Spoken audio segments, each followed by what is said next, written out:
issues like, anxiety and depression and things like that, it's still quite a taboo topic for a lot of people, and they don't really know how to handle it very well.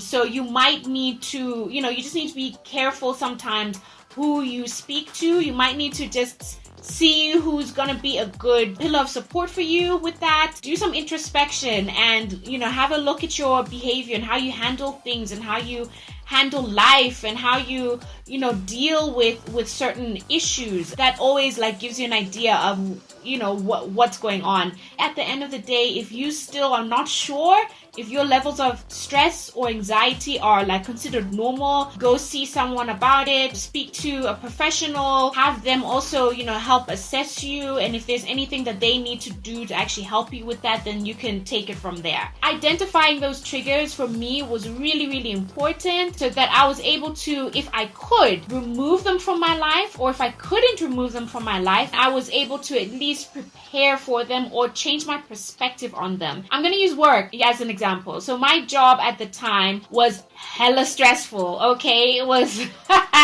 very, very stressful for me. I worked in a very high-paced job. There were times that I really loved it, but the higher I went in terms of the ladder, the more stressed I got. I couldn't just drop my job, right? I had to go to work and I had to continue working.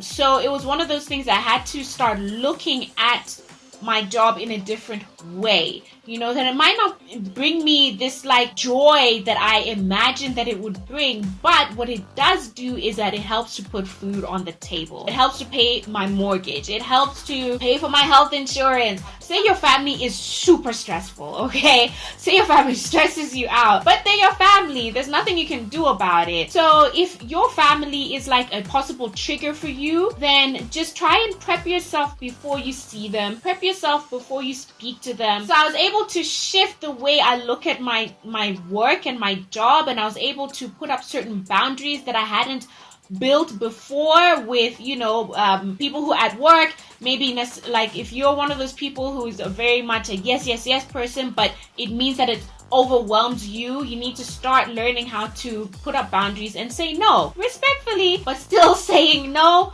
or I can't do that, I'm gonna have to do that another time. Something for me that really worked was, when I was tasked to do something, I would obviously focus on that, but if before that deadline came, something else was brought to me, I'll be like, okay, so you let me know which one is more important, what's the priority, so that I can then shift things around. Two things cannot be urgent at the same time. So one is always more urgent than the other. Obviously, I don't know what you do for your job, but it's something that worked for me in mine, that the person who tasked me with that, my line manager, whoever it was, I always told them, okay, I am still working on this. I'm working on this original deadline. So you let me know the first task that you had tasked me with. Do I need to pause on that and focus on this new one? Or can I finish with the first one, then go on to the second one? So I left the ball in their court rather than what I used to do. I was like, oh my God, I have to do everything. I have to do this, I have to do that, I have to do that. Woo! My cutoff point was when I had a panic attack at work because I had so much to do, and because I didn't say no or some form of no, or I can't do that right now, I cannot commit to this, any version of that, I was the one who got stressed out. The burden was on me. It's easy for us to kind of project and be like, this person was the one who did this, but at the end of the day, you also know your levels. Some people can handle certain levels of stress easy, others can't. So for me, I was learning at that time what my levels of stress were, what were my triggers. If I can't drop them, if I can't remove them from the equation, how can I manage them better? And so that's something that really, really helped with me. Setting up boundaries, learning how to say no, putting the responsibility on someone else who should have the responsibility, not someone who shouldn't, but someone who should have the responsibility. I'm not trying to do everything perfectly. I always joke about this, but it's true that I call myself a recovering perfectionist. People who knew me maybe 10, 15 years ago, and I mean who really, really knew me, would probably be surprised at how I am now. Like my husband, for example, he's not surprised necessarily, but he's like, you're doing well considering.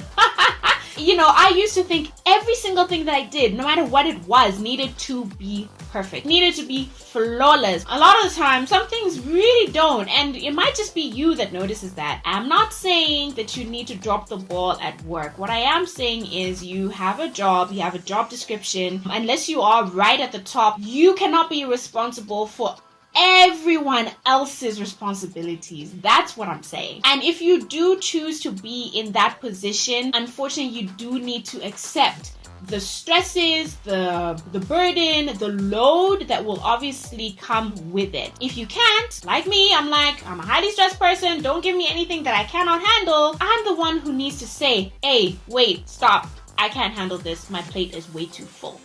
And then another thing that helped for me is talking about stuff. I am a huge talker, as you know. I know not everybody is. I'm a huge talker now. I wasn't always. And that's another long story, right?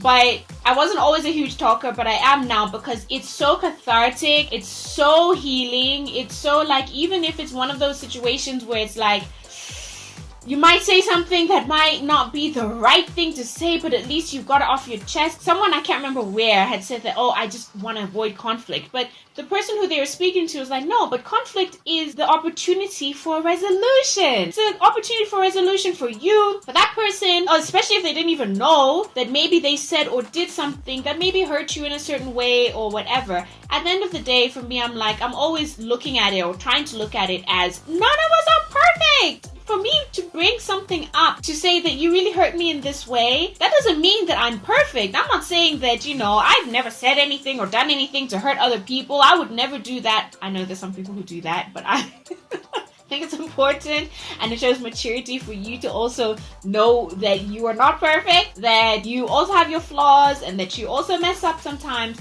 And if you dish it out, also expect to get it handed back to you sometimes.